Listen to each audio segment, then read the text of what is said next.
जय गुरुदेव दोस्तों, मौन की गूंज में आपका स्वागत है। पूज्य श्री श्री रविशंकर की इस पुस्तक से आज का टॉपिक है पूजा। चलिए देखते हैं।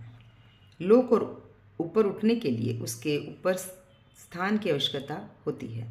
ठीक इसी प्रकार मनुष्य को ऊपर उठने के लिए एक आदर्श की जरूरत होती है जिसे पूजा और प्रेम किया जा सके। पूजा में प्रेम, आदर, सम्मान और अपनत्व एक साथ होते हैं। बिना अपनत्व के की गई पूजा या आदर्शवाद तुम्हारे आत्मसम्मान को कम कर सकती है। हमारे पूर्वज ये जानते थे, इसलिए वे लोगों से अनुरोध करते थे कि जिसकी वे पूजा करें स्वयं को उसका एक अंश समझें। वे लोगों को सूर्य, चंद्र, पर्वत, नदी, वृक्ष, पशु और अन्य मनुष्यों की पूजा करने के लिए प्रोत्साहित करते थे। पूजा प्रेम और प्रशंसा की पराकाष्ठा है। पूजा प्रेम को घृणा या द्वेष में और प्रशंसा को टूटे आत्मविश्वास में परिवर्तित होने से भी रोकती है। जीवन में यदि तुम किसी चीज़ की आराधना या प्रशंसा नहीं करते तब तुम नकारात्मकता से भर जाओगे। जिसके पास पूछने के लिए कोई नहीं है और कुछ नहीं है, वह निश्चय ही अवसादग्रस्त हो जाता है। श्रद्धा की कमी से समाज में बहुत सी भावनात्मक, मानसिक और सामाजिक समस्याएं हो रही हैं।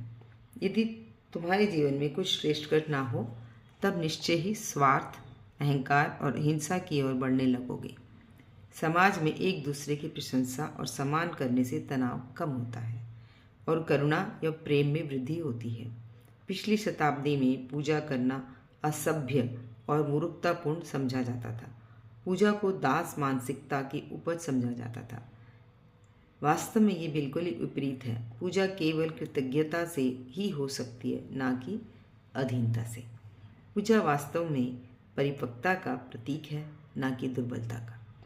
प्रश्न: आपने पूछा कि पूजा प्रेम की पराकाष्ठा है। क्या पूजा की भी कोई पराकाष्ठा है?